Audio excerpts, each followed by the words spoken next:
মৌলিক কয়েকটা কথা আপনাদের সাথে শেয়ার করতে চাই। যার পড়াশোনা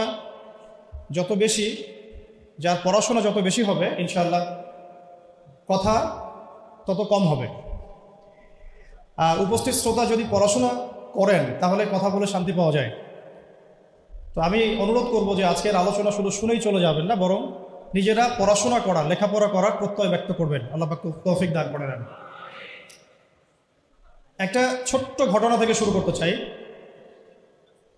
ঘটনাটা ছোট্ট, কিন্তু এর যে গ্লোবাল ইম্প্যাক্ট এটা অনেক বড় ছিল।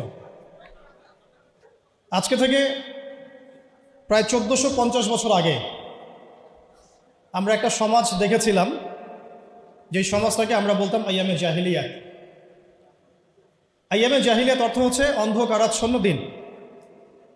এই কথাটা এখনকার সেকুলার সমাজে বা ইসলাম বিরোধী শিবিরে একটা গালিতে পরিণত হয়েছে, আইয়ামে জাহিলিয়াত। কখন আমরা প্রশ্ন করি না যে কেন আমরা সেই যুগটাকে আইয়ামে জাহিলিয়াত বলি, কি কারণে বলি? আসলে কি সেই যুগটা আইয়ামে জাহিলিয়াতের সবচেয়ে বড় যুগ ছিল, নাকি ওই আইয়ামে জাহিলিয়াতগুলো এখনও আমাদের সমাজে আছে? এই বিষয়গুলো আমরা কখনো ভাবি না বা আলোচনা করি না। গল্পের শুরুটা এখান থেকে করছি যে ওই সমাজটাকে আমরা আইয়ামে জাহিলিয়াত বলছি মূলত 5টা কারণে। একটু মনে রাখার চেষ্টা করবো ইনশাআল্লাহ। শেষের দিকে যদি সময় পাই তাহলে আপনাদেরকে আমি কিছু প্রশ্ন উত্তর ধরবো, যদি আপনারা বলতে পারেন। বলতে পারলে কোনো পুরস্কার নাই, দোয়া, শুধু দোয়া। 1 নম্বর কারণ ছিল শিরক, আল্লাহ পাকের তাওহীদের সাথে, একত্ববাদের সাথে অংশীদার সাব্যস্ত করা, শিরক। আমাদের ইউনিভার্সিটিতে শিরক নামে কোনো চ্যাপ্টার নাই, কোনো ফ্যাকাল্টি নাই। আল কোরআনুল কারীমে আল্লাহ পাক বলেছেন ইন্না শিরকা লাযুলমুন আযীম, পৃথিবীতে সবচেয়ে বড় জুলুমটাই হচ্ছে শিরক। কিন্তু শিরক কি এবং কেন, কত প্রকার, কিভাবে এখান থেকে বাঁচবো, এরকম কোনো ফ্যাকাল্টি আমাদের ইউনিভার্সিটিগুলোর মধ্যে নাই। ব্যাপারটা কি অদ্ভুত না? তো যেটা বলছিলাম যে বড় বড় বিষয়গুলো নিয়ে আমাদের কোনো ফ্যাকাল্টি নাই, এটা অদ্ভুত না? এই ওয়ার্ল্ডে ইসলামিক ইকোনমিক্স যারা জানেন না বা বুঝেন না, তারা কোনো না কোনোভাবে হারাম খাবেন, কোনো না কোনোভাবে হারামে লিপ্ত হতেই হবে। কিন্তু ইসলামিক ইকোনমিক্স এবং মডার্ন ইকোনমিক্স, যেটা ওয়ার্ল্ড ব্যাংক এবং IMF-এর আন্ডারে চলে, এটার কম্প্যারিজন নিয়ে আমাদের সাবজেক্ট খুব একটা নাই। আজকে আপনারা সব স্টুডেন্ট, তাই আমি কিছু একাডেমিক কথা বলবো ইনশাআল্লাহ। তো শুরুটা গল্প থেকে যদিও করেছি, আমার টপিকটা কিন্তু একাডেমিক। আমরা কিভাবে কনস্ট্রাকটিভ সিলেবাস মেনটেন করে পড়াশোনা করব, বা কিভাবে আমরা জ্ঞানতাত্ত্বিক একটা বিপ্লব সংঘটিত করতে পারি, এটাই মূল উদ্দেশ্য। একদিনের আপনাদের এই কনফারেন্সে এসে চলে যাওয়াটা আমার উদ্দেশ্য না। উদ্দেশ্য হচ্ছে আপনাদের মধ্যে কিছু মানুষ তৈরি করা, যারা আগামী দিনে এই জায়গাগুলোতে দাঁড়াবেন, কথা বলবেন, জাতিকে নেতৃত্ব দেবেন ইনশাআল্লাহ। আপনাদের উদ্দেশ্যটা কি? একটা প্রোগ্রাম অ্যারেঞ্জ করাই কি উদ্দেশ্য? আপনাদের লক্ষ্যটা কি? নিঃসন্দেহে এটা একটা সূচনা, এটা নিশ্চয়ই শেষ নয়, এটা একটা সূচনা ইনশাআল্লাহ। আল্লাহ পাকের কাছে শুকরিয়া যে আল্লাহ পাক সূচনাটা আমাদের হাতে করার তৌফিক দিয়েছেন, আলহামদুলিল্লাহ। এটা আল্লাহ পাক রহম করে আমাদেরকে তৌফিক দিয়েছেন, এখানে আমাদের কোনো ক্রেডিট নাই। লা হাওলা ওয়ালা কুওয়াতা ইল্লা বিল্লাহ, লা মালজা ওয়ালা মানজা মিনাল্লাহি ইল্লা ইলাইহি। তো আইয়ামে জাহিলিয়াত কেন বলি ওই যুগটাকে? কারণ সে যুগে শিরক ছিল 1 নম্বর মৌলিক সমস্যা, যেটা এখনকার বিশ্বে সবচেয়ে বড় গ্লোবাল মৌলিক সমস্যা। এখনকার শিরকটা শুধু ধর্মতাত্ত্বিক না, এখনকার শিরকটা হচ্ছে পলিটিক্সের শিরক আছে, ইকোনমিক্সের শিরক আছে, কালচারের শিরক আছে, আপনার বিধর্মীদের মধ্যে তো আছেই। এছাড়াও আমাদের যে পড়াশোনার যে সিস্টেম, এডুকেশন যে প্যাটার্ন, এখানেও শিরক আছে। আস্তে আস্তে আমি ধরাই দিচ্ছি ইনশাআল্লাহ। তো তখনকার শিরকটা ছিল একটা সাময়িক প্রেক্ষাপট, একটা ক্ষুদ্র পরিসর। এখনকার শিরকটা হচ্ছে গ্লোবাল। এটা যদি আপনি ফাইন্ড আউট করতে না পারেন, ইন্না শিরকা লাযুলমুন আযীম এর মধ্যে পড়ে যাব। আর সূরা মাঈদার মধ্যে অন্য একটা আয়াতে আল্লাহ পাক বলেছেন যে ব্যক্তি মানে শিরকে লিপ্ত হচ্ছে, ইন্নাহু মান ইউশরিক বিল্লাহ ফাকাদ হারামাল্লাহু আলাইহিল জান্নাহ, আল্লাহ পাক তার জন্য জান্নাতকে হারাম করে দিয়েছে। নাউযুবিল্লাহ। যে ব্যক্তি শিরকে লিপ্ত হচ্ছে, আল্লাহ পাক তার জন্য জান্নাতকে হারাম করে দিচ্ছে। ওয়া মাওয়াহুন নার, তার জন্য আবাসস্থল হবে জাহান্নাম। ওয়া মা লিয-যালিমিনা মিন আনসার, জালেমদের জন্য কোনো সাহায্যকারী নাই। এখানে শিরকারী ব্যক্তিকে আল্লাহ পাক জালেম বললেন, কারণ ইন্না শিরকা লাযুলমুন আযীম, এই জন্য। এছাড়াও সূরা নিসা যদি আপনারা পড়েন, আপনারা দেখবেন আল্লাহ পাক একাধিকবার বলেছেন যে ইন্নাল্লাহা লা ইয়াগফিরু আন ইউশরাকা বিহি, আল্লাহ পাক তার সাথে শিরকের গুনাহটা মাফ করেন না। ওয়া ইয়াগফিরু মা দুনা যালিকা লিমান ইয়াশা, আল্লাহ পাক এছাড়া যে কোনো গুনাহ যাকে ইচ্ছা মাফ করতে পারেন। যত বড় গুনাহ আমরা করি না কেন আল্লাহ পাক মাফ করতে পারেন ইনশাআল্লাহ, কিন্তু শিরকের গুনাহ নিয়ে কেউ যদি কবরে চলে যায় নাউযু বিল্লাহি মিন যালিক, তাহলে এটা ক্ষমা হবে না, এটা স্পষ্ট। তাহলে এটা নিয়ে আমাদের কনসিয়াস থাকা উচিত ছিল, কিন্তু আনফর্চুনেটলি আমাদের 15 বছরের শিক্ষা সিলেবাসে শিরক নামে কোনো কিতাব নাই। পড়েছেন কি কখনো? পরীক্ষা দিয়েছেন? Assignment private? সুবহানাল্লাহ। মুসলিম কান্ট্রির শিক্ষা ব্যবস্থা আস্তে আস্তে আসতেছে ইনশাআল্লাহ। শুরুতেই গলা টিপে ধরা যাবে না, তাই না? আস্তে আস্তে ইনশাআল্লাহ। দ্বিতীয় প্রবলেম ছিল রিবা। রিবা রিবা মানে কি? মাশাআল্লাহ, আপনারা তো জানেন। তো তখনকার সুদটা ছিল আবু জেহেল আবু লাহাবের দারুন নাদওয়া কেন্দ্রিক। দারুন নাদওয়া মানে হচ্ছে তৎকালীন সময়কার পার্লামেন্ট আর কি, এখনকার অনেকটা ইউনাইটেড নেশনসের মতো। সরাসরি নামটা নিলাম কেন? কারণ দারুন নাদওয়া যা হতো ইউনাইটেড নেশনসে এখন তাই হয়, কোনো পার্থক্য নাই। তো দারুন নাদওয়া কেন্দ্রিক অর্থনৈতিক একটা ব্যবস্থা ছিল। তো সেখানে মূল ভিত্তিটা ছিল রিবা। আর এই রিবা ছিল কয়েকটা সেক্টরে, মানে কয়েকটা প্রকারভেদ ছিল এখানে। কিন্তু এখনকার গ্লোবাল যে রিবা, এখানে এত প্রকারভেদ আছে যেটা বোঝাতে হলে আপনাকে একদিন একটা ফুল ডে সেমিনার করতে হবে অনলি অন রিবা। এত ক্যাটাগরিজ আছে, এত প্রকরণ আছে, যেটা আমি 2 ঘন্টায় বলে শেষ করতে পারবো না। সারাদিন সময় লাগবে, 3-4টা সেশন লাগবে। এমনকি ঈদের আগের দিন আপনারা যে টাকাগুলো কিনছেন, বেশি টাকা দিয়ে কচকচা টাকা নিচ্ছেন, এর মধ্যে রিবা আছে। যে পেপার মানিটা আপনার মানি ব্যাগের মধ্যে আছে এখন, এখানে রিবা আছে। যে মনিটরি সিস্টেমটার মধ্যে আমরা আমাদের সেন্ট্রাল ব্যাঙ্কগুলোকে ফাংশন করেছি, এর মধ্যে রিবা আছে। যে ওয়ার্ল্ড ব্যাংক থেকে লোন নেওয়ার জন্য আমরা উঠে পড়ে লেগেছি, এর মধ্যে রিবা আছে। যে ইলেকট্রনিক মানি আপনি বায়বীয়ভাবে পাস করছেন, এক্সচেঞ্জ করছেন, কেনা বেচা করছেন, এর মধ্যে রিবা আছে। রিবার এত ক্ষেত্র আছে যেটা আসলে সংক্ষিপ্ত সময় বোঝানো সম্ভব না। শুধু এতটুকু বলবো, ওই জামানার রিবা ছিল একটা নির্দিষ্ট ক্ষেত্র বিশেষে। এখনকার রিবা হচ্ছে পুরো গ্লোবাল ইকোনমিক সিস্টেমটাই দাঁড়িয়ে আছে অন দ্য বেসিস অফ রিবা। আল্লাহ পাক আমাদেরকে বোঝার তৌফিক দান করুন। আর আপনারা খুব ভালো করেই জানেন রিবা এর 70 বা 73টা পাপের শাখা আছে। তার সবচেয়ে নিচের শাখাটা কি? নিজের মাকে বিয়ে করা। আমরা সবাই কম বেশি নাউযু বিল্লাহি মিন যালিক এই পাপের সাথে সম্পৃক্ত। আর সবচেয়ে মজার ব্যাপারটা দেখেন, আমাদের এই 15-20 বছরের যে এই এডুকেশন সিস্টেম, মানে প্যাটার্নটা আমাদের এখানে Islamic, the comparison between Islamic economics and world economics, এমন কোনো সাবজেক্ট আপনার নাই আছে? 15 বছরে পড়েছেন ভাই? অনেস্টলি বলেন। আপনারা যেখানে বসে আছেন, আমিও একসময় ওখানে বসেছি আমরাও। তো এই সিলসিলাটা কিন্তু আমরাও পার করেছি, এসএসসি, এইচএসসি, অনার্স, মাস্টার্সের ব্যাপারগুলো। এই পুরো 15 থেকে 16 বছরে বা আরও বেশি 18 বছরে the comparison between Islamic economics and the world economics, এরকম কোনো সাবজেক্ট আমরা পড়ি না। নাকি? শত্রু সম্পর্কে যে জানে না, সে কি শত্রুকে ডিফিট করতে পারবে? বরং সে ডিফিটেড হবে। এটাই হয়ে আসতেছি আমরা। আপনারা আরবের চিত্রগুলো একটু দেখেন কি হচ্ছে। ইশারা দিলাম, বাকিটা আপনারা বুঝে নেন। 3 নাম্বার প্রবলেম ছিল মাদক। মনে থাকবে তো ইনশাল্লাহ? 1 নাম্বারটা কি ছিল? 2 নাম্বার? 3 নাম্বার খামর, মাইসির, মাদক এবং জুয়া। মানে এখন ধরলাম মাদক। এই মাদক আর জুয়ার এই প্রবলেমটাকে আপনি যদি একটু গ্লোবালি এখন মিলান, বলেন এটা কি বেড়েছে না কমেছে? শুধু একটা নির্দিষ্ট ক্ষেত্রে আছে, মক্কার মধ্যে না, সারা ওয়ার্ল্ডে। এই যে এখন ফোনে জুয়া, ফোনের মধ্যে জুয়া, বাইরে জুয়া, আইপিএলে জুয়া, বিপিএলে জুয়া, ক্রিকেটে জুয়া, ফুটবলে জুয়া, সব জায়গায় জুয়া চলছে। ইভেন ফোনের মধ্যেও জুয়া, অনলাইনেও জুয়া, রাইট, অনলাইনেও জুয়া।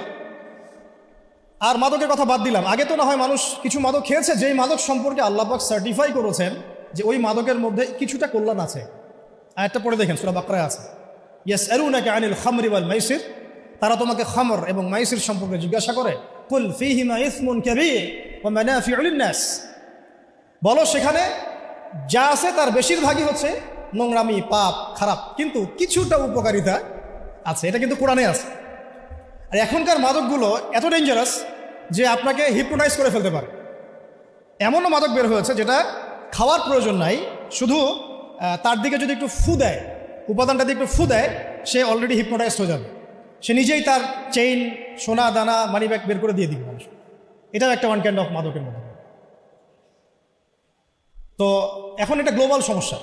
আমি আপনাদেরকে বোঝাতে চাচ্ছি যে কম্প্যারিজনটা খুব বেশি বেশি দরকার, যে আমরা কি আসলে আইএমএ জাহিলিয়াত থেকে বের হতে পেরেছি কিনা। গল্পটা একটু ছোট হলেও মেসেজগুলো অনেক ডিপ। 3 নম্বর হচ্ছে, এটা 3 বললাম না, 4 নম্বর হচ্ছে নারী জাতির অবমাননা। এটা ছিল আইএমএ জাহিলিয়াতের সুন্নত। সুন্নাহ মানে আদর্শ, এই জন্য বললাম সুন্নত। আইএমএ জাহিলিয়াতের সুন্নত। মেয়েদেরকে জীবন্ত কবর দেওয়া হতো। এখনও দেখা যায় গর্ভে মেয়ে বাচ্চা এসেছে, এটা শুনলে অনেকেই বাচ্চাদেরকে পেটেই মেরে ফেলছেন। যদিও বাংলাদেশ মুসলিম কান্ট্রি বলে এর সংখ্যাটা অনেক কম, কিন্তু আমাদের পার্শ্ববর্তী রাষ্ট্রে এটার সংখ্যা অনেক বেশি। মেয়েদের বৈবাহিক অধিকার দেওয়া হতো না, সম্পত্তির অধিকার দেওয়া হতো না।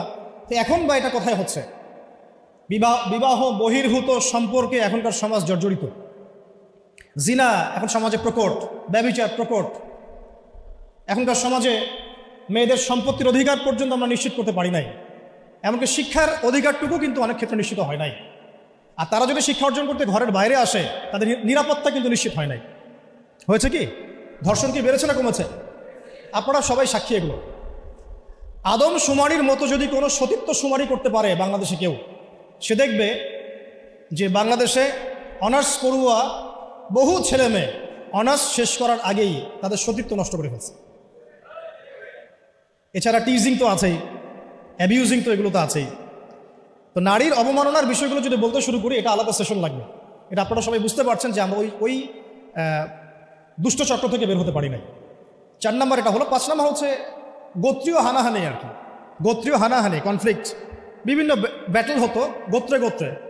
এটা আইএমএ জাহিলিয়াতের মধ্যে ছিল। এখন এই গোত্রীয় হানাহানিটা কিন্তু পলিটিক্যাল দ্বন্দ্ব, গ্লোবাল অ্যাসপেক্টসে এই যে যুদ্ধ বিগ্রহগুলো, এইগুলোতে রূপ নিয়েছে। কোনো অংশে কমে নাই, কিন্তু বেড়েছে। নবী সাল্লাল্লাহু আলাইহি ওয়াসাল্লামের পুরো যুগে এই 23 বছর যদি আমরা হিসেব করি, দেখব যত ব্যাটল হয়েছে সব মিলে মোটামুটিভাবে 2 থেকে 3 হাজার মানুষ হয়তো মারা গেছে। আল্লাহু আ'লাম বিস-সাওয়াব, আল্লাহ ভালো জানেন। এখনকার হিস্ট্রিগুলো যদি পড়েন, ভিয়েতনাম যুদ্ধে কতজন মানুষ মারা গেছে। যখন চাইনিজদের মধ্যে কনফ্লিক্টটা হয়েছিল মাও সেতুংয়ের সময়, তখন কতজন মানুষ মারা গেছে। রাশিয়ানদের সোভিয়েতের সময়, ওই বিপ্লবের সময় কতজন মানুষ মারা গেছে। আচ্ছা, ফার্স্ট ওয়ার্ল্ড ওয়ারে আসেন, কতজন মানুষ মারা গেছে। সেকেন্ড ওয়ার্ল্ড ওয়ারে আসেন, কতজন মানুষ মারা গেছে। কতজন না, কত কোটি। কতজন না, সংখ্যাটা কিন্তু কত কোটি। এটা ছিল ইংল্যান্ডের ওয়ার্ল্ড অর্ডার।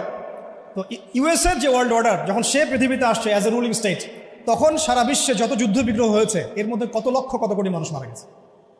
সবচেয়ে বড় কিলার স্টেট পৃথিবীতে এটা, যেটার সাথে বন্ধুত্ব করার জন্য আমরা উঠে পড়ে লেগেছি এখন। আর আমি একটা জিনিস সতর্ক করতে চাই আপনাদেরকে, যে ইয়াজুজদেরকে তাড়িয়ে দিয়ে মাজুজদেরকে মাথার উপরে নিয়ে আসবেন না।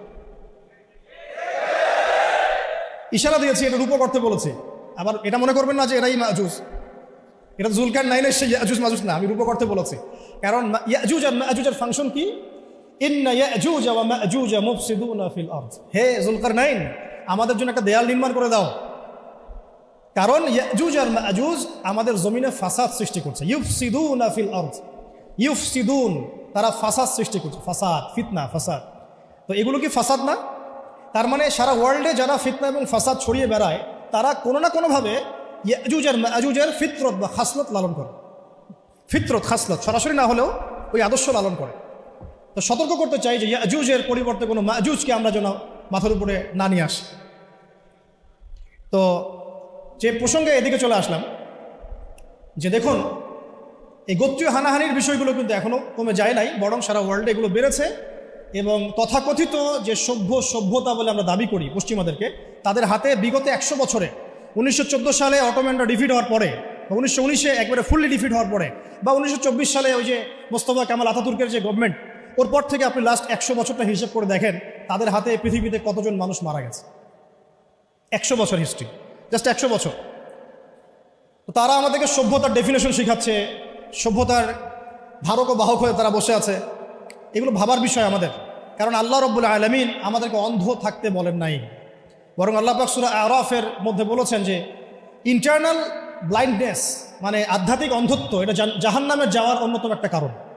আবার বলছি, কথাটা রিপিট করছি, ইন্টারনাল ব্লাইন্ডনেস মানে আধ্যাত্মিক যে অন্ধত্ব, এইটা জাহান্নামে যাওয়ার অন্যতম একটা কারণ। আমাদেরকে আধ্যাত্মিকভাবে অন্ধ থাকলে চলবে না। আল্লাহ পাক সূরা আরাফের মধ্যে বলেছেন যে ওয়ালাকাদ যারানা লিজাহান্নামা কাসীরাম মিনাল জিন্নি ওয়াল ইনস। আর এটা খুব ভালো করে শুনেন স্টুডেন্ট যারা আছেন। আল্লাহ পাক বলেছেন যে আমি প্রচুর জিন আর প্রচুর মানুষকে দিয়ে এই জাহান্নাম পূর্ণ করবো, নাউযুবিল্লাহ। কি অপরাধে? এক, লাহুম কুলুবুন লা ইয়াফকাহুনা বিহা, কলব দিয়েছিলাম উপলব্ধি করে নাই, এটা একটা কারণ। ওয়ালাহুম আযানুন লা ইয়াসমাউনা বিহা, কান দিয়েছিলাম শোনে নাই, এই কান না, এই কান, এই কানে সবাই শোনে, কান দিয়েছিলাম শোনে নাই। ওয়ালাহুম আ'য়ুনুন লা ইউবসিরুনা বিহা, চোখ দিয়েছিলাম দেখে নাই, এই চোখ দিয়ে সবাই দেখে, এই চোখ, সবাই এই চোখ দিয়ে দেখতে পারে না। এটা হলো আধ্যাত্মিক অন্ধত্ব, যেটা জাহান্নামে যাওয়ার একটা কারণ। আল্লাহ পাক আমাদেরকে বোঝার তৌফিক দান করে। আল্লাহ পাক পরে বলেছেন উলাইকা কাল আনআম, এরা হচ্ছে মানুষ না, এরা হচ্ছে জানোয়ারের মতো। আনআম মানে গবাদি পশু, ক্যাটলস। বাল হুম আদাল, বরং তারা এর চাইতেও নিকৃষ্ট। উলাইকা হুমুল গাফিলুন, তারা হচ্ছে গাফেল সম্প্রদায়। আল্লাহ পাক আমাদের আধ্যাত্মিক অন্ধত্ব দূর করার তৌফিক দান করেন। এখন একটু এই জায়গায় একটু কনক্লুশনে আসি। এই যে 5টা প্রবলেমের কথা আমি বললাম, এই 5টা প্রবলেম এখনকার ওয়ার্ল্ডে আছে না নাই? শর্ট স্কেলে আছে না লার্জ স্কেলে আছে? গল্পটা হচ্ছে যে এই 5টা জাহিলিয়াতপূর্ণ সমাজ ব্যবস্থাকে আল্লাহ রাব্বুল আলামিন একজন ব্যক্তির হাত দিয়ে এবং একটা কিতাবের মাধ্যমে পরিবর্তন করে দিয়েছেন, আলহামদুলিল্লাহ। ভলিউমটি একটু বাড়ানো। আবার বলছি, এই যে 5টা জাহিলিয়াতে পূর্ণ সমাজ ব্যবস্থা, যেটাকে আমরা আইয়ামে জাহিলিয়াত বলছি, এই আইয়ামে জাহিলিয়াতকে আল্লাহ রাব্বুল আলামিন একজন ইলাহ, এক আল্লাহ, একজন নবীর হাতে একটা কিতাবের মধ্য দিয়ে পরিবর্তন করে দিয়েছেন মাত্র 23 বছরে। সুবহানাল্লাহ। আবার বলছি, একজন আল্লাহ, একজন নবী, একটা কিতাবের মাধ্যমে আল্লাহ রাব্বুল আলামিন উইদিন 23 ইয়ার্স ওই আইয়ামে জাহিলিয়াতকে শুধু পরিবর্তনই করেন নাই, বরং ওইটা চেঞ্জ করে একটা নতুন আলোকিত সমাজ বিনির্মাণ করেছেন। বিনির্মাণ বলবো না, আমি বলবো প্রতিষ্ঠিত করে দিয়েছে, যেটার ফল এখন পর্যন্ত আমরা ভোগ করছি 1450 বছর পরে এসে। আমরা এই কথাগুলো জানলাম কিভাবে? ওই 1450 বছর আগেকার মেহনতের ফসল। আমরা পড়াশোনা করে দেখছি যে আসলাফদের এত বড় বড় কিতাব আছে যেগুলো এখন পর্যন্ত অনুবাদই হয় নাই। আমরা যা পেয়েছি আমাদের সামনে, এটা হবে মূল লেখার হয়তো 3 ভাগের 1 ভাগ, 2 ভাগ অনুবাদই হয়নি এখন পর্যন্ত, অনুবাদ করাই হয়নি, সেই যোগ্যতা সম্পন্ন তালেবে ইলমও বের হয়নি। খুব খুব গভীর বিষয়গুলো, আল্লাহ পাক আমাদেরকে বোঝার তৌফিক দান করুন। এখন তাহলে কনক্লুশন হচ্ছে, এরকম সমাজ ব্যবস্থা পরিবর্তন করা সম্ভব। সেই আল্লাহ রাব্বুল আলামিনের দাসত্ব লাগবে, সেই একজন নবীর আনুগত্য লাগবে, এবং সেই একটা কিতাবের হক আদায় করতে হবে, এবং সেই নবী মুহাম্মদ সাল্লাল্লাহু আলাইহি ওয়াসাল্লামের সুন্নতকে অনুসরণ করতে হবে, ঠিক সাহাবায়ে কেরাম রাদিয়াল্লাহু আনহুম আজমাইন যেভাবে করেছেন সেইভাবে। এই তো সম্ভব কি সম্ভব না, এটা প্রথম প্রশ্ন। এটা কি তাত্ত্বিক কথা যে সম্ভব, না প্র্যাকটিক্যালি হয়েছিল কখনো, এবং হয়ে কি সেটা মানে থেমে গিয়েছিল, না এটা বছরের পর বছর, যুগের পর যুগ চলেছে? আমি তো বলবো শতাব্দীর পর শতাব্দী চলেছে, তাই না? অটোম্যানদের যে মানে খিলাফা স্টেট যেটাকে আমরা বলছি, এটা তো অ্যাবলিশ হয়েছে বেশি দিন হয় নাই, 100 বছর, হাইয়েস্ট হলে 120 বছর হবে। এর আগ পর্যন্ত বিশ্ব কিন্তু এভাবেই দেখেছে।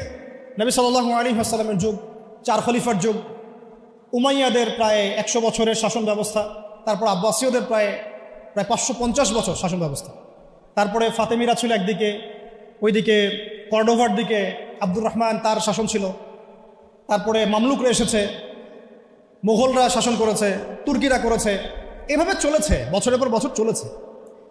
লাস্ট 100 বছরে আমাদের চিত্রটা একদম টোটালি ডিফারেন্ট। আমরা এখন মানে ডমিনেটেড, আগে আমরা ডমিনেট করতাম সারা ওয়ার্ল্ডকে, এখন আমরা ডমিনেটেড। তবে এটাও বেশি দিন থাকবে না ইনশাল্লাহ, কারণ অচিরেই আবার সেই খেলাফা স্টেট সামনে আসছে ইনশাল্লাহ। এটা যে আসছে এর তো এক্সাম্পল আপনারাই, যেটা যেখানে হওয়ার কথা না সেটা সেখানে হচ্ছে। মানে কি? মানে টেবিল ঘুরছে, আলহামদুলিল্লাহ। এবং আমরা আমাদের তরুণ ভাইদেরকে অনেক আশাবাদী, কিন্তু কিছু কিছু বিষয়ে সংশোধন করার দরকার, সেটা আমি টাচ করবো আজকে। এটাই আমার আলোচনার শেষ অংশ হবে ইনশাল্লাহ। এখন একটা বিষয় খালি আজকে ফোকাস করবো, যেটা সব তো একদিনে করা সম্ভব না। আপনাদের কি মনে হয় এই সমাজটা পরিবর্তন হয়েছে কি শুধুমাত্র মিষ্টি মিষ্টি কথায়, না কোনো ত্যাগ এবং স্যাক্রিফাইস ছিল? শুধু কি সৎ কাজে আদেশ করেই হয়েছে, না অসৎ কাজে নিষেধ করতে হয়েছে? আমরা কি শুধু দাওয়াতের কাজই করেছি, না ক্ষেত্র বিশেষে আমাদেরকে লড়তেও হয়েছে? প্রয়োজনে আমাদেরকে মার খেতে হয়েছে, সবর করতে হয়েছে, আবিসিনিয়াতে চলে যেতে হয়েছে, তায়েফে যেতে হয়েছে, মদিনায় হিজরত করতে হয়েছে, প্রয়োজনে বদরে যেতে হয়েছে, উহুদে আসতে হয়েছে, খন্দকে আসতে হয়েছে।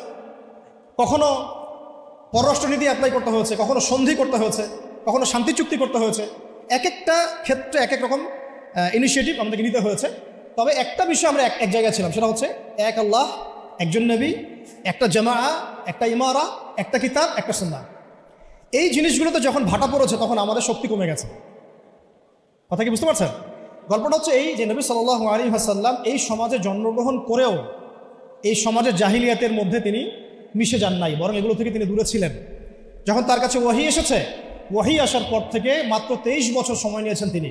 এই 23 বছরে তিনি ওই পুরো সমাজের সমস্ত জাহিলিয়াতকে দূর করে নতুন একটা সমাজ বিনির্মাণ করেছেন, আলহামদুলিল্লাহ। এবং আমরা বুঝলাম যে এটা আমাদের দ্বারাও সম্ভব ইনশাআল্লাহ। এটা আমাদের দ্বারাও সম্ভব ইনশাআল্লাহ, নাকি সম্ভব না? তো সম্ভব হতে হলে যে কয়েকটা কাজ করতে হবে, সে কয়েকটা কাজ আগে বলে নেই, মুখস্থ করেন। সর্বপ্রথম আমাদেরকে ইলমের চর্চা করতে হবে, জ্ঞানের চর্চা করতে হবে। 1 নম্বর মনে থাকবে তো ইনশাআল্লাহ? কোন জ্ঞানের চর্চা করব?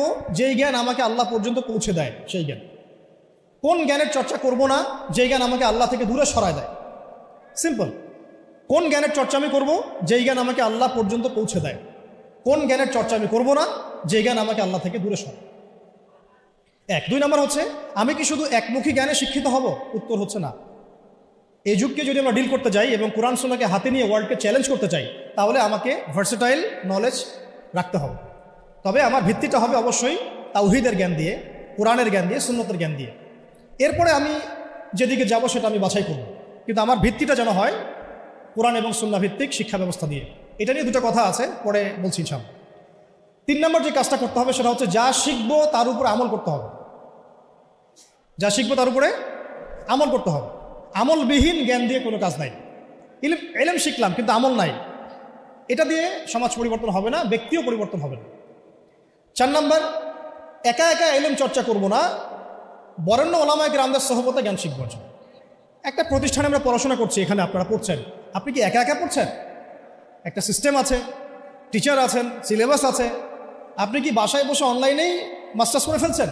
না, প্রতিষ্ঠানে আসছেন, টিচারের সামনে বসছেন, ক্লাস করছেন, অ্যাসাইনমেন্ট জমা দিচ্ছেন, কোচিং করছেন, প্রয়োজনে মেসে থাকছেন, প্রয়োজনে বাড়িঘর বিক্রি করে দিয়ে ফর্ম ফিল আপ করছেন। আপনার তো স্যাক্রিফাইস আছে, তাই না? আপনারও তো অনেক অবদান আছে। এমনি এমনি তো আপনি সার্টিফাইড হচ্ছেন না, ডিগ্রি অর্জন করছেন না। ঠিক সেম, যদি আপনি দিনের জ্ঞান অর্জন করতে চান তাহলে ওলামায়ে কেরামদের কাছে আপনাকে আসতে হবে। আরবিতে একটা প্রবাদ আছে খুব সুন্দর, যে জ্ঞানের কাছে আসতে হয়, জ্ঞান কারো কাছে যায় না। জ্ঞানের কাছে আসতে হয়, জ্ঞান কারো কাছে যায় না। জ্ঞানের একটা গায়রত আছে, জ্ঞান সহজে কাউকে ধরা দেয় না। যদি আপনি আপনার সমস্ত কিছু জ্ঞান অর্জনের জন্য ব্যয় করেন, তাহলে জ্ঞান আপনাকে তার সামান্য কিছু দিবে, সব দিবে না, সামান্য কিছু দিবে। ইলমের গায়রতটা এরকম। তো এটা করা, তাহলে ওলামায়ে কেরামদের সাথে সোহবতে থাকা, পরামর্শ ভিত্তিক চলা, একা একা না চলা। একা একা চললে দেখা যাবে নেক্সট রোতে ধোকা খাবেন আপনি। কেউ যদি একা একা ডক্টর হয়, চেম্বার খুলে বসে, আপনি কি রুগী দেখাবেন? অনেস্টলি বলেন। ওই যে এক ভাই, ধরেন আমাদের এক ভাই, নাম এক্স আব্দুল্লাহ, তো সে বলছে আমি কোনো ইউনিভার্সিটিতে পড়ি নাই, কিন্তু আমি ডক্টর হয়েছি। তো আমি শুধু ডক্টরই হই না, আমি হার্টের স্পেশালিস্ট, নিউরো মেডিসিন স্পেশালিস্ট, আমি অত বড় সাবজেক্ট বাদ দেন, নর্মালি এমবিবিএস। আমরা কি তাকে আসলে বিশ্বাস করব? তার কাছে কি আমরা যাব চিকিৎসা করাতে? আপনি কি অন্য কাউকে সাজেস্ট করবেন তুমি যাও? আমি যাচ্ছি না, তুমি যাও, আপনি কি এটা বলবেন? তাহলে ইলমের ক্ষেত্রে আমরা এমন কেন হলাম? দিনই ইলম অর্জন করতে হলে আমাকে সেই একটা ক্রাইটেরিয়া মেনটেন করে আমাকে আসতে হবে। সিলেবাস লাগবে, ওলামায়ে কেরাম লাগবে, প্রতিষ্ঠান লাগবে, এবং তাদের সোহবত থেকে দিন শিখতে হবে, সময় লাগবে। এটা কি আমরা 5 বছরে শিখে ফেলেছি? আপনি এখানে সময় দিচ্ছেন 15 বছর, 20 বছর। তাহলে যদি আমরা চাই বড় কোনো ফকিহ হব, বড় কোনো মুজতাহিদ হব, বড় কোনো তাফসীরকারক হব, উলামা হব, তাহলে আমাদেরকে সময় দিতে হবে, 1 দিন 2 দিন না, কমপক্ষে 10 থেকে 15 বছর। এটা দেওয়ার পরেও যে আমরা বড় আলেম হয়ে যাব, মুহাদ্দিস হয়ে যাব, নিশ্চিত না। কারণ এই অঙ্গরে জ্ঞান শেখার কোনো শেষ নাই। তার উপর আবার ওই জ্ঞানের উপর আমল লাগবে, এবং সেই যেটা আমি শিখেছি ওইটা সত্যি সত্যি সমাজে বাস্তবায়ন করছি কিনা, এটাও একটা ফ্যাক্টর। কি তো অত গভীরে নিচ্ছি না আপনাদেরকে। মূল কথাটা হচ্ছে ওলামায়ে কেরামের সোহবতে থাকা। এটা হলো 4 নম্বর। 5 হচ্ছে হালাল খাওয়া, হারামের দিকে না যাওয়া, হালাল রিজিকের দিকে ছোটা, হারামের দিকে না যাওয়া। 6 নম্বর আখলাক, চরিত্রটাকে পবিত্র রাখার চেষ্টা করা না, বরং আসলে রাখতেই হবে। বোধ দিনী বোন দিনী ভাই সবাইকে বলছে আর কি, আখলাক বা চরিত্রটাকে পবিত্র রাখতেই হবে। এর জন্য যা করার তাই করতে হবে, এর জন্য যা করার তাই করতে হবে। 7 নম্বর হচ্ছে যে আমাদের আত্মশুদ্ধি অর্জন করতে হবে, তাজকিয়া অর্জন করতে হবে। তাজকিয়া মানে হচ্ছে হৃদয়টাকে পবিত্র রাখা। এখানে দুনিয়াবি লোভ, লালসা, হিংসা, বিদ্বেষ, গীবত, তহমত এগুলো বাদ দিয়ে এটা ফ্রেশ মন লালন করবেন। এই মনটা নিয়ে আপনি আল্লাহর পথে ছুটবেন। 8 নম্বর, সবাই মিলে সৎ কাজে আদেশ করতে হবে এবং অসৎ কাজে নিষেধও করতে হবে। মানে সবাইকেই অ্যাটলিস্ট পার্ট টাইম দায়ী হতে হবে। কয়েকজন মানুষের উপরে দায়িত্ব ছেড়ে দেওয়া যাবে না। কথা কি বোঝাতে পারছি? কয়েকজন মানুষের উপরে দায়িত্ব ছেড়ে দিয়ে আপনি নিশ্চিন্তে বসে থাকবেন না। উম্মাহ আপনার কাছে কিছু চায়, এটা দায়িত্ব শুধু আমার একার না, আপনাদের সবারই। তাই সৎ কাজে আদেশ, অসৎ কাজে নিষেধ সবাইকেই করতে হবে, দিনী ভাই বোন সবাইকেই। এখানে সুরত হচ্ছে যার যতটুকু যোগ্যতা ওই আলোকে করব। যে বিষয়টা আমি বুঝি না, যে যোগ্যতা আমার নাই, সেটা দাওয়াত আমি দিতে যাব না। তখন হবে কি, আমি ওইটা দাওয়াত দিলে মানুষ বিভ্রান্ত হবে। ঠিক আমার দাওয়াতে যদি মানুষ আল্লাহর পথে আসে, আমি যেমন নেকি পাবো, ওই রকম আমার দাওয়াতে যদি মানুষ ভুল পথে চলে যায়, আমি কিন্তু গুনাহগারও হব। খেয়াল রাখতে হবে, ঠিক আছে? আর 9 নম্বর হচ্ছে প্রতিভাগুলোকে মূল্যায়ন করা এবং প্রতিভাগুলোকে সততার সাথে বের করা। আপনার মধ্যে কি প্রতিভা আছে, নিশ্চয়ই না কোনো না কোনো প্রতিভা তো আছে। ওই প্রতিভাটুকু অনেস্টলি বের করেন, বের করে আল্লাহর রেজামন্দি, আল্লাহ পাকের সন্তুষ্টির জন্যে ওই প্রতিভাটাকে আপনি দিনের পথে কাজে লাগান। আর 10 নম্বর হচ্ছে মুসলিমদের মধ্যে ঐক্য বজায় রাখেন, বিভক্ত হবেন না।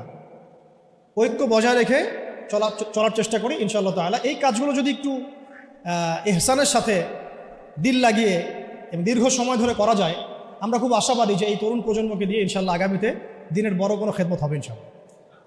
তাদের ডেডিকেশন আছে, সাহস আছে এবং অনেক ক্ষেত্রে আবেগও আছে, কিন্তু আমরা চাই না এগুলো মিসইউজ হোক। আমরা চাই এগুলো শুধু আবেগের বসে না, বরং বিবেক দিয়ে ভেবে চিন্তা করে একটা কনস্ট্রাকটিভ জীবনের উসুল মেনটেন করে আপনি সামনের দিকে আগান। আল্লাহ পাক তৌফিক দান করেন। এর বাইরে আরও অনেক কথা আছে, টাইম মেনটেন করা, ভালো প্যারেন্টিং, ভালো পরিবার গঠন করা, সন্তান প্রতিপালন, আরও অনেক ব্যাপার আছে। আমি মেজর কয়েকটা বললাম আর কি।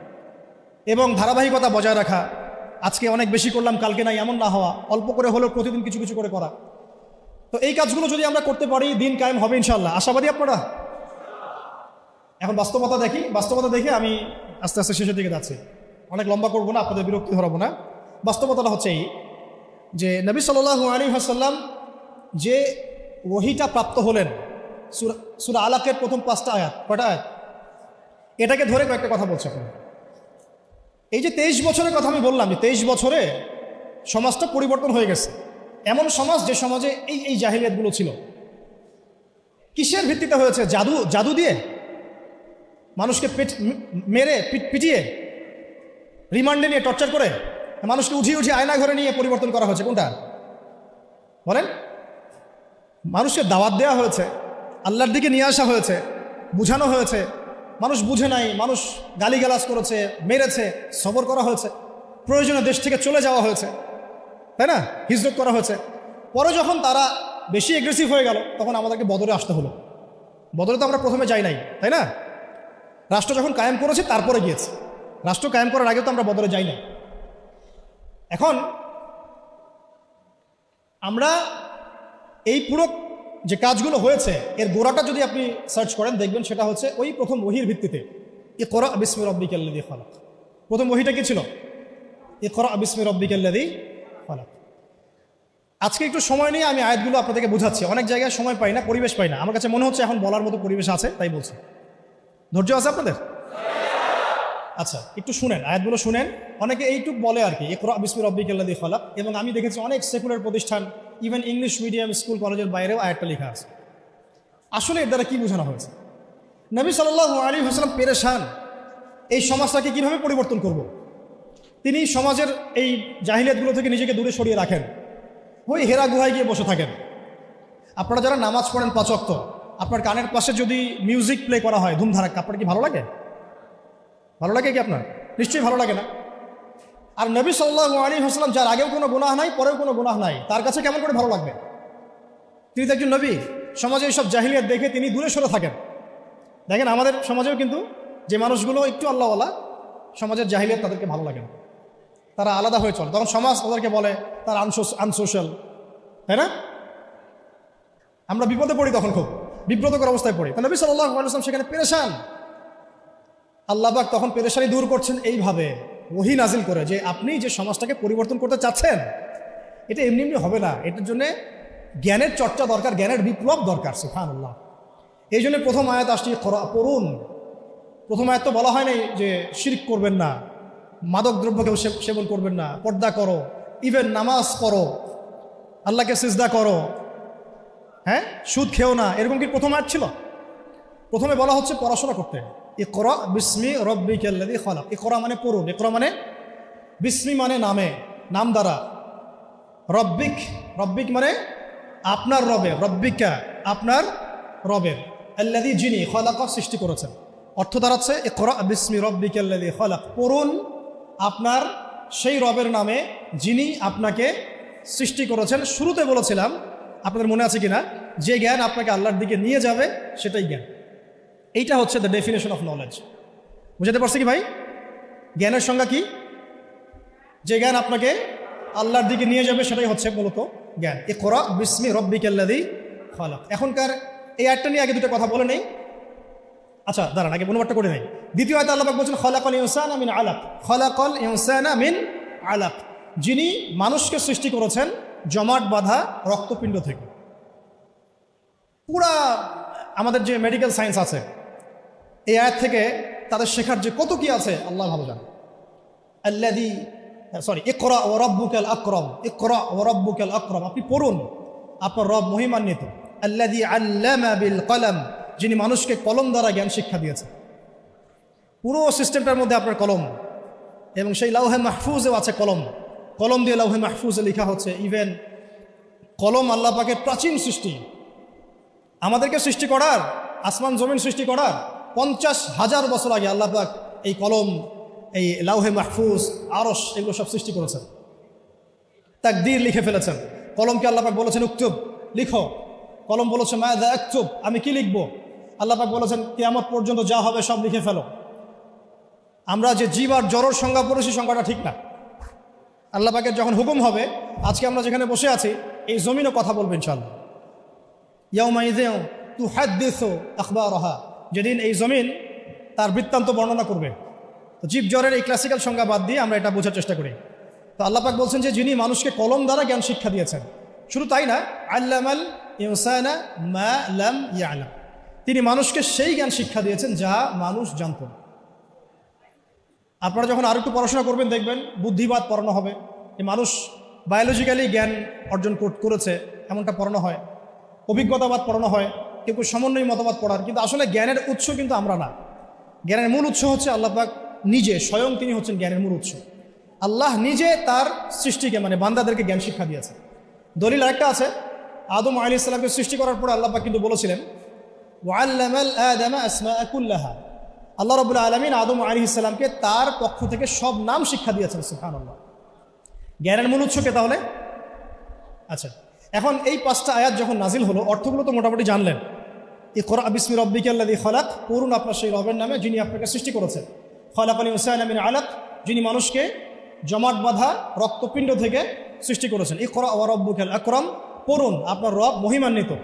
আল্লাযী আল্লামা বিল কলম, যিনি মানুষকে কলম দ্বারা জ্ঞান শিক্ষা দিয়েছেন। আল্লামাল ইনসান মা লাম ইয়ালাম, মানুষকে সেই জ্ঞান শিক্ষা দিয়েছেন যা মানুষ জানত না। এই যে গল্পের জার্নি বিগেন সেখান থেকে। এরপরে 23 বছর পরে আপনি মক্কার দিকে তাকান, দেখবেন সেখানে কোনো শিরক নাই, আছে? কোনো রিবা নাই, আছে? কোনো মাদক নাই, কোনো মেয়ের অবমাননা, ইভেন কোনো জুয়া, ধর্ষণ, বিচ্ছিন্ন দু একটা ঘটনা ঘটতে পারে, কোনো গোত্রীয় হানাহানি, কিচ্ছু নাই। কত বছর? 23 বছর। জার্নিটা কোথা থেকে শুরু হলো? হেরা গুহা থেকে। কোন আয়াত থেকে? ইকরা, পড়ুন থেকে। এখন আপনারাও সব স্টুডেন্ট, আপনারাও পড়ছেন, মাশাআল্লাহ 15 বছর হয়ে গেছে। আমরাও পড়েছি, আমারও 15 বছর চলে গেছে। এর আগেও অনেক জেনারেশন পড়েছে, তাদেরও শত শত বছর চলে গেছে। কিন্তু নবী সাল্লাল্লাহু আলাইহি ওয়াসাল্লামের মতো জ্ঞান দিয়ে সমাজ পরিবর্তন করতে পেরেছে কতজন? বা কেউ কি পেরেছে? আদৌ কি কোনো জাতি এসেছে যারা সেই জ্ঞান দিয়ে পুরো সামাজিক সমস্ত সমস্যার সমাধান টানতে পারে?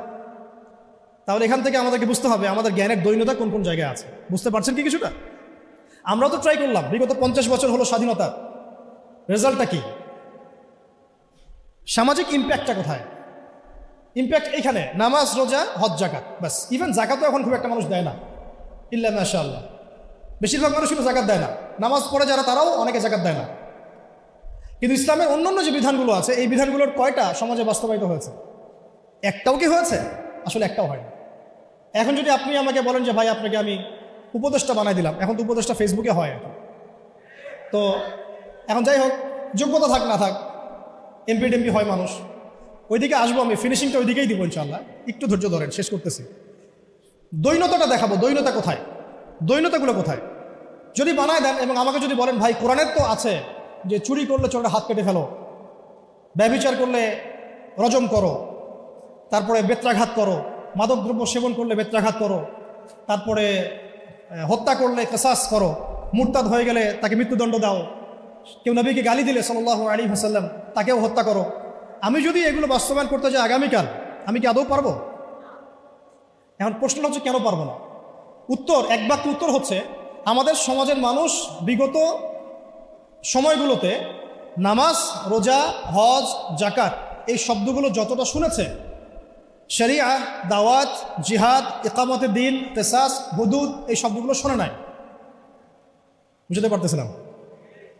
নামাজ শব্দ অর্থ জানেন কারা কারা? হাত তুলতে বললে সবাই হাত তুলবেন, তাই না? জাকাত শব্দের অর্থ কারা কারা জানেন বললে সবাই হাত তুলবেন। তা আমি যদি বলি হুদুদ অর্থ কি, কয়টা এবং কি কি, দেখবেন অনেক হাত নেমে গেছে। কিসাস অর্থ কি, কত প্রকার, কি কি, হাত নেমে যাবে। শরিয়া আইন কত প্রকার, কি কি, কোন কোন আইনগুলোকে শরিয়া আইন বলে আমরা অনেকেই জানবো না। তাহলে এখানে আমাদের সামাজিক একটা ব্যর্থতা আছে।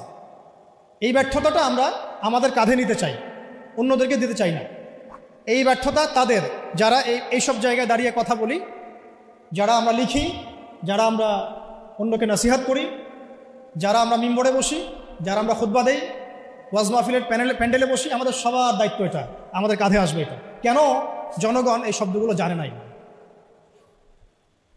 সিম্পল বলা হয় নাই, বা বলা হলেও অত গভীরভাবে আলোচনা হয় নাই, আলোচনা করা হয়তো পরিবেশ পাওয়া যায় নাই, অথবা অডিয়েন্স সাড়া দেয় নাই, বা বলতে গেলেই ধরা হয়েছে আর ওই আয়নাঘরে টপ করে ফেলা হয়েছে। তো এখন তো অনেক প্রতিবন্ধকতা, এখন না হয় কিছু কথা বলা যাচ্ছে। তো আমরা চাচ্ছি এই ফ্লোটা যেন জারি থাকে, এই জন্য আমাদের দোয়া করা উচিত আল্লাহ পাক যেন ইসলামপন্থী কোনো সরকারকে উপরে নিয়ে আসেন। আমরা জানি যে এখন আমরা শরিয়া কায়েম করতে পারবো না, কিন্তু পারবো না, আল্লাহ পাক চাইলেও তো অবশ্যই পারবো, কিন্তু আমাদের একটা প্রজ্ঞার আলোকে আমরা বলছি যে এখন ইনস্ট্যান্ট আপনি শরিয়া কায়েম করতে পারবেন না। প্রেক্ষাপটটা এমন নাই, মানুষ এটা বুঝে না, তাদের কাছে আমরা জনমতটা তৈরি করতে পারি না সেভাবে। কিন্তু যদি কোনো ইসলামপন্থী সরকার আমাদের মাথার উপরে থাকেন, তখন দেখা যাবে আমরা একটা সময় পাবো, সুযোগ পাবো মানুষকে দাওয়াত দেওয়ার জন্য। তাই আজ না হলেও কাল ইনশাল্লাহ দেখা যাবে ঠিকই জনগণ এটা বুঝতে পারছে ইনশাল্লাহ। তারা নামাজকে যেমন গুরুত্ব দিবে, শরিয়াকেও গুরুত্ব দিবে ইনশাল্লাহ। আল্লাহ পাক আমাদেরকে বোঝার তৌফিক দান করেন। কারণ বাস্তবতায় এসে শেষ করি, একটা কিতাব, এই একটা কিতাবের দাওয়াত একজন নবীর সুন্নাত সমাজে বাস্তবায়িত করার ফলে একদল মানুষ একসাথে মেহনত করেছেন, সাহাবায়ে কেরাম, সমাজ পরিবর্তন হয়ে গেছে। ঠিক আছে তো কথা? আর আমরা সবাই এক জায়গায় আসতে পারি না, বাংলাদেশে এটা সম্ভব বলে আমার কাছে মনেও হয় না। তবে এখন আমি বলি যে এটা জরুরত নাই, প্রয়োজন নাই। আল্লাহ পাক যদি অল্প কিছু মানুষকে কবুল করেন, ওই মানুষগুলোকে দিয়েই সমাজ পরিবর্তন হবে ইনশাআল্লাহ। সবাইকে এক জায়গায় আসতে হবে না, যদি না আসে কোনো সমস্যা নেই, জরুরি না, আসলে ভালো, আলহামদুলিল্লাহ। একজন আমিরের অধীনে ছিলেন, নেতা কয়জন ছিল তখন? এখন আমরা সবাই মিলে এক জায়গায় বসতে পারছি না, এবং আমরা আমাদের মধ্য থেকেও একজন বিচক্ষণ নেতাকে সামনে এগিয়ে দিতে পারছি না। এখানে আমাদের মনের মধ্যে অনেক সমস্যা দেখা যায়, অনেকে একজনকে মানতে চায়, আরেকজনকে মানতে চায় না। অনেকের মনের মধ্যে থাকে এমন, আমি কি কম জানি, আমি কেন তার দাসত্ব মানে আনুগত্য করবো, কেন দাসত্ব না, আমি কেন তার আনুগত্য করবো। অনেক প্রবলেম, আমরা পারি না। কিন্তু অন্তত যেটা পারবো সেটা আমি বলছি, শুধু যেটা পারি না ওটা আজকে বলছি না। পারবো কোনটা? সেই এক আল্লাহর তাওহীদ শিখতে পারবো, পারবো কিনা ইনশাআল্লাহ। পারবো কোনটা? সেই একজন নবী সাল্লাল্লাহু আলাইহি ওয়াসাল্লামের সুন্নতের উপর নিজে প্রতিষ্ঠিত থাকার চেষ্টা করবো ইনশাআল্লাহ। আমার দেহ, আমার চিন্তা, আমার চেতনা, আমার কাজ, আমার কর্ম সব নবীর সুন্নাহ মোতাবেক হবে ইনশাআল্লাহ। পারবো কোনটা? সেই একটা কিতাব আল কোরআনের হক আদায় করা, পারবো তো ইনশাআল্লাহ। শেষ পয়েন্টটা আপনাদের সাথে আজকে শেয়ার করছি আজকের মতো, যে ওই যে একটা কিতাব, এই কিতাবের হক আছে মোট 6টা। কয়টা বলেন? 1 নাম্বার বিশুদ্ধ করে তেলাওয়াত শেখা, 1 নাম্বার, আমার সাথে বলেন, 1 নাম্বার বিশুদ্ধ তেলাওয়াত শেখা। 2 নাম্বার এর ভাষা শিক্ষা করা, কোরআনের ভাষা শিক্ষা করা, নিজের উপরে ফরজ করে নেওয়া উচিত। কোরআনের ভাষা যে জানে না সে কোরআন বুঝতে পারবে না, ফুল স্টপ। অনুবাদ পড়ে কোরআন বোঝা যাবে না। যা বুঝবেন সেটা ভাষা ভাষা। অ্যারাবিক টু অ্যারাবিক না বুঝতে পারলে কোরআনের মূল অন্তর্নিহিত সার আপনি উদ্ধার করতে পারবেন না, চরমভাবে ব্যর্থ হবেন। একটা ল্যাঙ্গুয়েজ না জানলে আমি ইংরেজি ডিপার্টমেন্টে ভর্তি হতে পারবো না। সিম্পল, এটা অ্যাজ সিম্পল অ্যাজ দ্যাট। আমি ইংরেজি জানি না, তাহলে ইংরেজি মাধ্যমে আমি পড়াশোনা করতে পারবো না। সিম্পল। আরবি জানি না, আমি কোরআন বুঝতে পারবো না। যা বুঝতে পারবো সেটা অনুবাদ দেখে দেখে, অনুবাদ দেখে বোঝাটা আর কোরআনের গভীরে যে ঢোকা, এটা মানে 7 জমিন আর 7ম আসমানের মধ্যে পার্থক্য, এত বেশি পার্থক্য সম্ভব না। তো 2 নম্বর হচ্ছে আমাকে ভাষা শিখতেই হবে। আমরা একটা জোর দাবি জানাবো, প্রত্যেকটা প্রতিষ্ঠানে যেন কোরআনুল কারীম শিক্ষাটাকে বাধ্যতামূলক করা হয়। প্রত্যেকটা প্রাইমারি স্কুলেই আল কোরআনের শিক্ষাটাকে বাধ্যতামূলক করতে হবে। আপনারা এগ্রি করেন তো না? কিছু প্রত্যেকটা হাই স্কুলে আরবি ভাষা শিক্ষাটাকে বাধ্যতামূলক করা উচিত। যেভাবে ইংরেজি বাধ্যতামূলক করেছেন ঠিক সেভাবেই প্রত্যেকটা ইউনিভার্সিটিতে নবী সাল্লাল্লাহু আলাইহি ওয়াসাল্লামের জীবনীর জন্য সিরাতের আলাদা ফ্যাকাল্টি থাকতে হবে ইনশাআল্লাহ। প্রত্যেকটা প্রতিষ্ঠানে ফরজে আইনের কোর্স থাকতে হবে, আমাদের ভাইরা জানবে কোন কোন বিষয়গুলো ফরজে আইন। প্রতিটা বিশ্ববিদ্যালয়ে আমাদের উচিত আল কোরআনের তাফসীরের জন্য কিছু কিছু ফ্যাকাল্টি চালু করা, ইসলামের ইতিহাস চালু করা, ইসলামী ফিকহের নলেজ অর্জন করা এবং আকীদার জ্ঞান অর্জন করা। অন্তত 4-5টা সাবজেক্ট আমাদের প্রত্যেকটা প্রতিষ্ঠানে থাকা উচিত। ইউনিভার্সিটি লেভেলের কথা বলছি, অন্তত ইউনিভার্সিটি লেভেলে। আর মূল পড়াশোনা তো আমরা করব প্রাইমারি লেভেল থেকেই। আল্লাহ পাক আমাদেরকে তৌফিক দান করেন। তো শিক্ষানীতিতে অনেক দৈন্যতা আছে, ওইটা আমার লাস্ট পয়েন্ট হবে ইনশাআল্লাহ। আগে বলে নেই যে 6টা কি কি। একটা কি ছিল? কোরআনের বিশুদ্ধ তেলাওয়াত শেখা। 2, এর ভাষা শিক্ষা করতেই হবে আপনাকে আমাকে। 3 নম্বর হচ্ছে কোরআনের অর্থ বোঝার চেষ্টা করতে হবে, কোরআনের অর্থ বোঝার চেষ্টা করা, এবং এটা একা একা হবে না, ওলামায়ে কেরাম লাগবে। 4 নম্বর আল কোরআনের সমস্ত আদেশ মেনে চলতে হবে। রাজি আছি ইনশাআল্লাহ? 5 নম্বর আল কোরআনের সমস্ত নিষেধ বর্জন করতে হবে। পারা যাবে ইনশাআল্লাহ? এবং 6 নম্বর আল কোরআনের দাওয়াত মুসলিম অমুসলিম সবার ঘরে ঘরে পৌঁছাতে হবে ইনশাআল্লাহ। এটাকে আপনার লাইফের চ্যালেঞ্জ হিসেবে, অ্যাম্বিশন হিসেবে গ্রহণ করেন। আল্লাহ পাক তৌফিক দান করেন। শেষ কথাটা হচ্ছে এই দৈন্যতাটা শুনে আমি কয়েকটা দাবি উত্থাপন করলাম না, যে কোরআনুল কারীম প্রাইমারি লেভেল থেকে, হাই স্কুল লেভেল থেকে অনার্স মাস্টার্সে আসতে হবে, সিরাত আসতে হবে, আকীদা আসতে হবে। দৈন্যতা দেখেন, আমাদের স্বাধীনতার কত বছর হয়েছে? 50 পার হয়েছে না? আচ্ছা, আপনারা তো আমার চেয়ে অনেক ভালো জানেন, আমার চেয়ে আপনারা অনেক ভালো জানেন বাংলাদেশে প্রাইমারি স্কুলের সংখ্যা কত? কেউ কি বলতে পারবেন এক্স্যাক্ট ফিগারটা কত? কেউ বলতে পারবেন? আচ্ছা, আমরা একটা গেস করি, 10 লক্ষ হবে? হবে না মনে হয়। 1 লক্ষ হবে? 1 লক্ষ হবে? 68,000 হবে? হওয়ার তো কথা, 68,000 তো হওয়ার কথা। আচ্ছা, আমি এটা বাদ দিলাম, ধরলাম যে আমাদের বাংলাদেশে 50,000 প্রাইমারি স্কুল আছে। চলে কাদের আন্ডারে? গভর্নমেন্টের আন্ডারে, তাই তো? গভর্নমেন্ট তো চেঞ্জ হয়েছে বিভিন্ন সময়, হয়েছে না? আচ্ছা, মূল দৈন্যতা ধরে নেন, এটাই শেষ অংশ আলোচনা। এই অ্যাপ্রক্সিমেটলি 50,000 প্রাইমারি স্কুলে নিঃসন্দেহে 5 লাখ স্টুডেন্ট পড়াশোনা করে কমপক্ষে, অথবা 10 লাখ, অথবা 15 লাখ, অথবা 20 লাখ। আপনি সমস্ত স্টুডেন্টদেরকে যারা ক্লাস 5 পাস করেছে সবাইকে একটা ময়দানে জড়ো করেন, তাদের সবাইকে শুধুমাত্র সূরাতুল ফাতিহা এর তেলাওয়াতটা শুদ্ধ হয় কিনা যাচাই করেন, দেখবেন 90% তেলাওয়াত ঠিক নাই। যে 10% তেলাওয়াত ঠিক আছে তারা শিখেছে বাসায় বা কোনো হুজুরের কাছে বা কোনো বক্তব্যে, নট স্কুলে। এটা আপনার মুসলিম প্রধান দেশের শিক্ষা ব্যবস্থা। I am very sorry to say, এবং আমি ক্রিটিসাইজ করতে চাচ্ছি না, আমি জাস্ট নসিহতমূলকভাবেই বলছি কথাগুলো। কারণ আমরা এই জাতির একটা পার্ট তো অবশ্যই। এই জাতি তো আমাদেরও, এই সমাজ তো আমাদেরও, এই রাষ্ট্র তো আমাদেরও, নাকি আমরা ভেসে আসছি? আপনার ছোট্ট মেয়েটা বা ছেলেটা বা আপনার ভাই বোন যে ক্লাস 5 পাস করেছে প্রাইমারি স্কুলে বা কোনো বেসরকারি স্কুলে বা কোনো ইংলিশ মিডিয়াম স্কুলে, সে আল কোরআন তেলাওয়াত তো দূরে থাক, সূরা ফাতিহা বিশুদ্ধ করে পড়তে পারে না। আর আমরা নিজেদেরকে মুসলিম দাবি করছি, তার মানে আমরা কোরআনকে গুরুত্ব দিই না। সিম্পল। আপনার ওই ক্লাস 5 পাস করা ছেলেটা বাংলা পড়ে, কবিতা পড়ে, ইংরেজি পড়ে, অঙ্ক পড়ে, সবই পড়ে, কোরআন পড়ে না, তার মানে আপনি কোরআনকে গুরুত্ব দেন না। সিম্পল। কোরআন আপনার কাছে 4th সাবজেক্ট, আমার কাছে 4th সাবজেক্ট। মুসলিম প্রধান দেশের শিক্ষা সিস্টেম। আমরা অনেক কথা বলছি, উপদেষ্টা, এই প্যানেল, সেই প্যানেল, কমিশন, শিক্ষা কমিশন নিয়ে কোনো আলোচনা হচ্ছে না। শিক্ষা কমিশনটা গঠন করা হচ্ছে না, সেই প্রাচীন কমিশন আবার ইম্পোজ করার চেষ্টা করা হচ্ছে। অথচ শিক্ষা হচ্ছে জাতির মেরুদণ্ড। আমার মেরুদণ্ডই ঠিক নাই, আমি ব্যাংকিং সিস্টেম কীভাবে চেঞ্জ করব? খালি মদের বোতল চেঞ্জ করলে হবে, নাকি নতুন বোতলে পুরাতন মদ খাওয়াতে চাচ্ছেন? কোনটা? এটাই তো, মদের বোতল চেঞ্জ করলে হবে? আমরা কি নতুন কোনো বোতলে সেই পুরাতন মদ খেতে চাই? এবার আসেন, এই 50,000 প্রতিষ্ঠানের স্টুডেন্টদের কথা বাদ দেন, তাদেরকে যারা পড়ায় সেই সমস্ত শিক্ষকদেরকে একটা জায়গায় বসান। এই সমস্ত শিক্ষকদের কোরআন তেলাওয়াত চেক করেন, এদের 90% তাদের 90% কোরআন বিশুদ্ধ করে তেলাওয়াত করতে পারেন। তারা আপনার বাচ্চার শিক্ষার দায়িত্ব নিয়েছে। আমার বাচ্চাকে এমন একজন টিচার পড়ায় যে আল্লাহর কিতাব পড়তে পারেন, যে মুসলিম। আমি অমুসলিমদের কথা বলছি না, এখানে কোনো অমুসলিমদের কিনা আলোচনা হচ্ছে না, ঠিক আছে? সরায় দেন। এবার আসেন হাই স্কুল, সংখ্যা কত দেখবেন? লাখ লাখ। হাই স্কুলের সব স্টুডেন্টদেরকে বসান, একজন একজন করে চেক করেন, দেখবেন এদের মধ্যেও মিনিমাম 80% কোরআন তেলাওয়াত করতে পারেন। তার হাই স্কুলে পড়াশোনা করেছে 8 থেকে 10 বছর। 8 থেকে 10 বছর, প্রায় লক্ষ লক্ষ টাকা খরচ করা হয়েছে, সময় দিয়েছে, তারা পরিশ্রম করেছে, পরীক্ষার পর পরীক্ষা, এক সেমিস্টার আরেক সেমিস্টার, এক টার্ম আরেক টার্ম, কোচিং, প্রাইভেট, অ্যাসাইনমেন্ট, এইটা সেইটা, কোরআন তেলাওয়াত করতে পারে না। আর আমরা আইএমএ জাহিলিয়াতকে চেঞ্জ করতে চাচ্ছি, অথচ আমি দেখালাম চেঞ্জটা হয়েছে ইকরা বিসমি রাব্বিকাল্লাযী খলাক দিয়ে। জার্নি এখান থেকে শুরু হয়েছে। এমন কোনো সাহাবী আপনি খুঁজে পাবেন না যিনি কোরআন তেলাওয়াত করতে পারেন।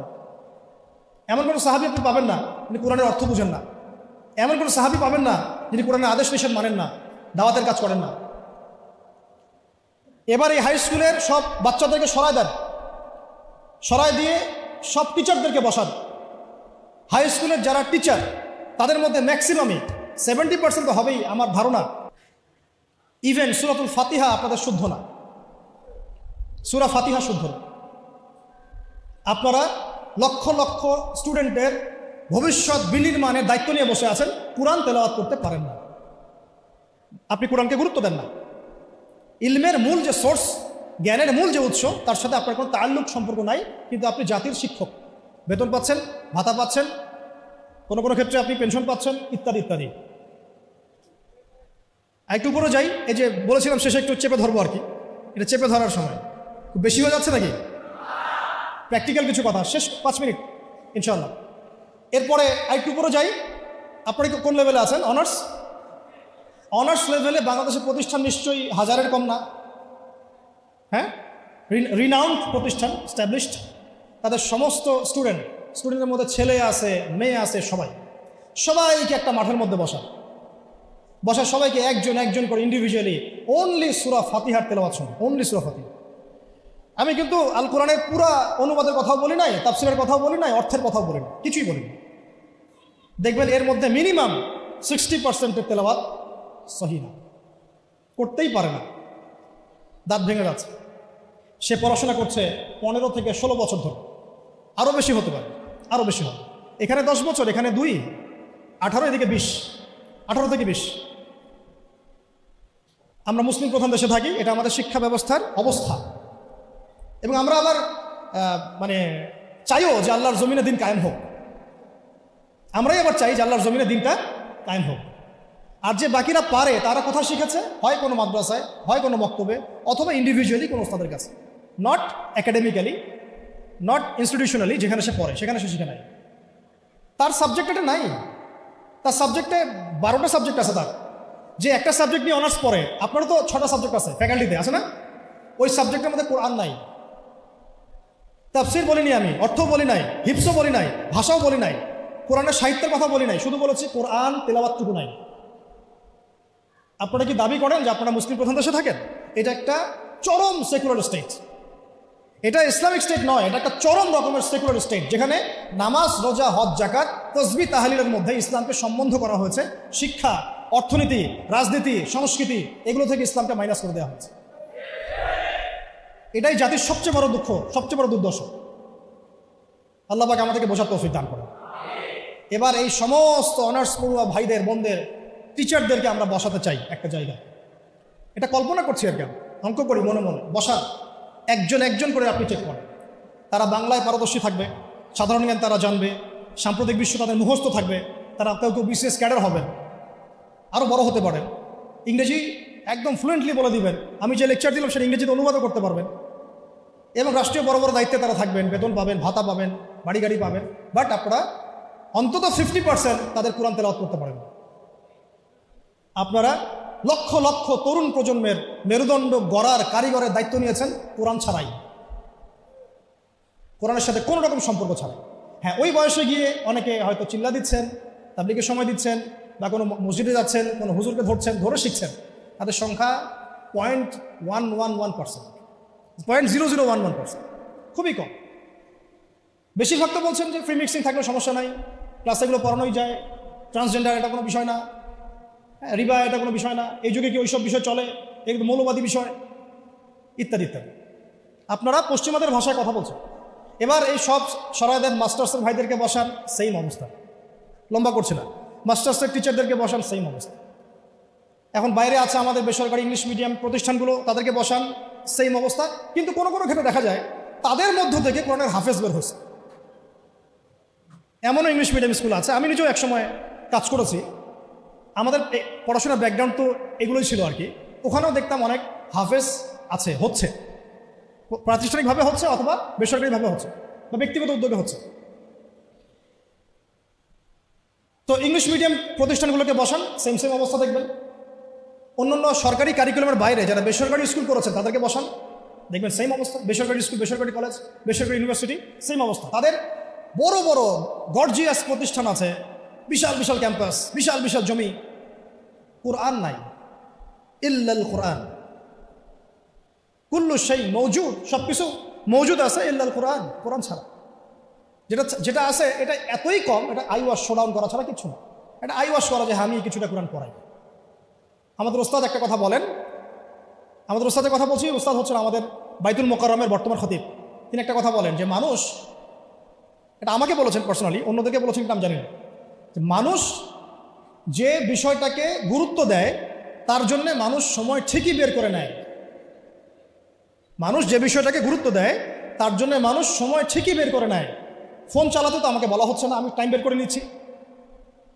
বড় বড় ক্ষেত্রে গার্লফ্রেন্ডকে সময় দিতে আমাকে বলা হচ্ছে না, আমি টাইম বের করে নিচ্ছি। আমি ইউটিউবিং করতে টাইম বের করে নিচ্ছি। আমি ব্যবসার জন্য টাইম বের করছি, রাজনীতি করার জন্য টাইম বের করছি। কোরআন শেখার জন্য আমার টাইম হচ্ছে না। তার মানে আমি কোরআনকে, সিরাতকে, হাদিসকে, ইসলামের প্র্যাকটিক্যাল বিষয়গুলোকে আমি এতটা মূল্যায়ন করছি না। As simple as that.